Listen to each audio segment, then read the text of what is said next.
shows build fake precincts on a soundstage. Law and Order shot throughout the real city, using actual streets, buildings, and courthouses to create a texture no studio set could replicate. Steam rising off pavement, crowded sidewalks, real government buildings. New York essentially became a character in its own right. That authenticity came at a cost. Filming in a working city meant constant battles with crowds, traffic, weather, and passers-by wandering into shots, and schedules could unravel at any moment. Wolf never compromised on it anyway, understanding that the hassle bought something priceless. The sense that these cases were unfolding on the same blocks viewers actually walked. Countless later crime dramas copied that approach. For its first 3 seasons, Law and Order's main cast was overwhelmingly male. Nearly every detective, prosecutor, and boss. It presented a skewed picture of both the police department and the DA's office. NBC noticed, and at the end of season 3, the network pushed for change.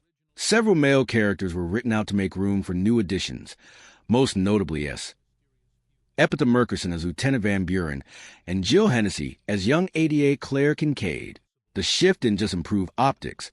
It added genuinely new dynamics and perspectives to a show that had been running on a narrow set of voices, proving that even a format as rigid as this one could evolve.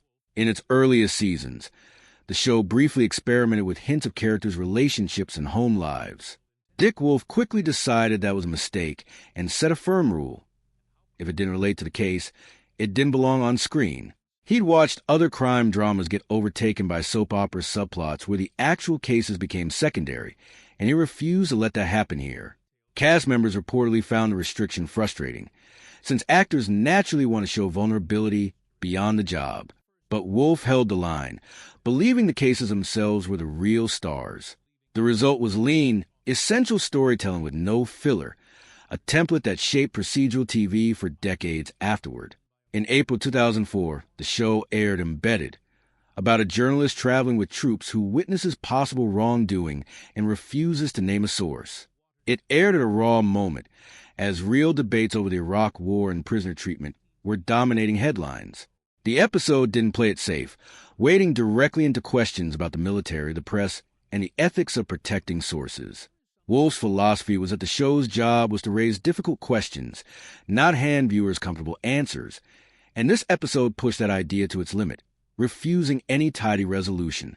It's a striking example of the show treating its audience as adults capable of sitting with an unresolved moral dilemma. A Broadway legend before joining the cast, Jerry Orbach became the soul of Law and Order as Detective Lenny Briscoe, the wry, weathered cop with a dark joke for every crime scene. In 2004, he was quietly battling prostate cancer, keeping the diagnosis private and continuing to work as long as he physically could. He'd already agreed to move to the new spin-off trial by jury and filmed his final scenes for it before his health declined rapidly. Orbach died on December 28, 2004, at age 69, just as that new chapter was beginning. His loss hit the cast and fans hard, and many felt the franchise never quite replaced the warmth he brought to an otherwise deliberately cold show. Over 2 decades, nearly the entire cast changed, some roles multiple times, and the show barely stumbled. On most series, losing a beloved lead sent the whole thing into decline. Law and Order just absorbed new faces and rolled on. That was Wolf's philosophy in action. The format mattered more than any individual actor. A new detective walks in, a new prosecutor sits down, and the machine keeps running. It could look cold, treating performers as interchangeable, and plenty of cast members resented it. But it's also exactly why the show outlasted nearly every other crime drama of its era. Wolf built the series around an idea, not a person, and ideas don't age out or ask for raises. While most shows spend weeks developing a script through multiple drafts and table reads, Law and Order ran on a faster, more brutal system, churning out a huge volume of tightly plotted episodes every season. Writers were constantly scanning the news for the next case, developing a story, locking it, and moving straight to the next one. That pressure could have produced sloppy work, but it did the opposite. With no time to overthink, the writers leaned on structure and instinct, using the rigid crime then courtroom format as a tool for speed rather than a limitation. Over 20 seasons, the show produced more than 450 episodes while keeping quality remarkably consistent, a reliability networks valued enormously. By the mid-90s, Law and Order was a respected, steady performer with a loyal audience, and it still came close to cancellation. Networks constantly chase younger viewers and flashier trends, and a serious, low-key procedural can start to look stale to executives hunting for the next big thing. Dick Wolf fought to keep it alive, understanding something the network sometimes forgot. A reliable, well-made show is worth building a schedule around rather than abandoning for an improving trend. The show survived that scare and went on to become the longest-running prime-time drama of its kind. A reminder that sometimes a network doesn't fully value what it has until it's nearly gone. On screen, prosecutors Abby Carmichael and Jack McCoy made a formidable courtroom team. Off-screen, Angie Harmon and Sam Waterston sat on opposite ends of the political spectrum. Waterston openly liberal, Harmon openly conservative. Rather than poisoning their working relationship, that contrast reportedly gave their scenes real energy, since the show was always strongest when presented genuinely clashing viewpoints instead of easy answers. Two performers who could disagree about almost everything except the quality of their work embodied the show's own spirit of tension between competing ideas. For more than 30 years and over 450 episodes, Law and Order dominated crime television. But behind that famous gavel and its two-note musical stab, the production was far messier than viewers ever knew. Actors were dismissed with little warning. Scripts were built around headlines while the real cases were still unfolding, and the man running the show treated it more like a machine than a family. Here are 20 things most fans never realized. The show's signature two-note sting is arguably the most recognizable sound in TV history, and composer Mike Post built it from an unlikely mix of ingredients. Post already had a legendary resume. Themes for Hill Street Blues, The Rockford Files, Magnum P.I., and a shelf full of Grammys. When creator Dick Wolf asked him for something that would snap viewers to attention at every scene change, Post got experimental in the studio. The finished clang layers together a slamming jail door, a hammer striking an anvil, assorted drum hits, and, strangest of all, a recording of roughly 500 Japanese men stomping their feet on a wooden floor during a large kabuki performance. Post has always insisted it wasn't a cheap stock effect, but a fully composed piece of audio. It became so central to the brand that the sound alone, heard anywhere, instantly conjures a crime scene.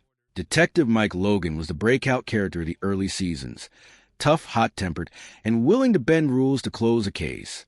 Chris Knopf played him from the pilot episode onward, and by season 4 he was the last original cast member left. Then, abruptly, he was written off. The real cause wasn't some dramatic falling out. It was a contract dispute. Knopf was due a substantial raise befitting a long-time lead, and Dick Wolf later said publicly that granting it simply wasn't feasible. There was also a story reason. Wolf felt Logan and the similarly world-weary Lenny Briscoe were too alike to share the screen. So Logan exited in the harshest way possible, punching a bigoted politician on trial for murder, then getting banished to a dead-end assignment in Staten Island. It was a stunning fall for the show's most popular character. Relations between Knopf and Wolf eventually thawed. A 1998 TV movie gave Logan a proper send-off, and Knopf returned a franchise years later on Criminal Intent. The show never hid that its plots were inspired by real events, but few appreciate how quickly the writers work from live headlines. Fans nicknamed these ripped from the headlines episodes. A real scandal or crime dominating New York news would be reimagined with twisted details. So the story veered somewhere unexpected. That speed created genuine legal risk. Basing an episode on a case still working to the courts raised concerns about influencing juries and inviting lawsuits, so writers had to alter enough details to stay clearly fictional while preserving that spark of recognition. That tension was the show's secret weapon. Viewers weren't just watching an invented mystery. They were watching a distorted mirror of a story they'd been following in real life all week. Everyone remembers Lenny Briscoe, but the first senior detective was actually Max Greevey, played by veteran actor George Zunza opposite Knopf's Logan. He left after a single season, setting a pattern of frequent cast turnover that would define the series. Zunza's reasoning was telling. As season 1 progressed, the show leaned harder into cold, procedural storytelling, and he felt it was becoming too much like the old Just the Facts cop drama Dragnet, not what he'd signed on for. His departure triggered the first of many reshuffles.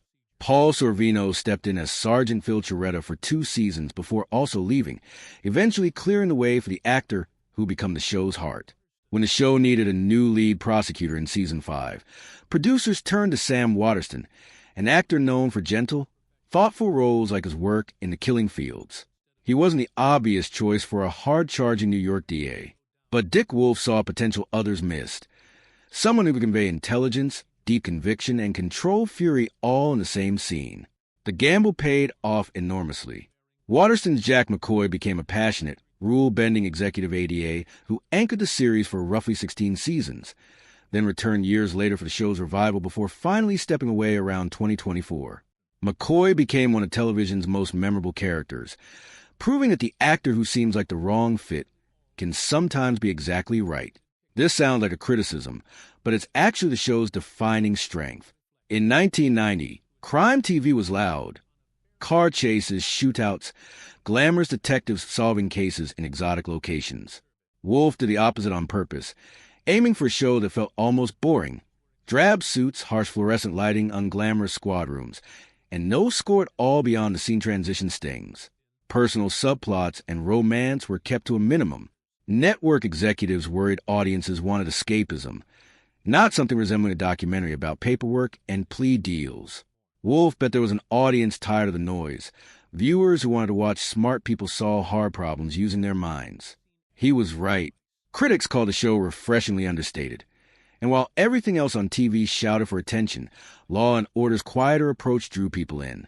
Lieutenant Anita Van Buren kept order in the squad room while navigating department politics, and Epitha Murkison played her for roughly 17 seasons, longer than any other cast member in the show's history. Her most powerful arc came near the end, when writers gave Van Buren a cancer diagnosis and followed her through treatment and the struggle to keep working while sick. Rare emotional territory for a show that usually avoided personal drama. Murkison brought quiet honesty to it, and it landed hard precisely because the series so rarely paused for its characters. Amid constant cast turnover, she became one of the few true constants. The calm center the show revolved around for nearly 2 decades. Most crime,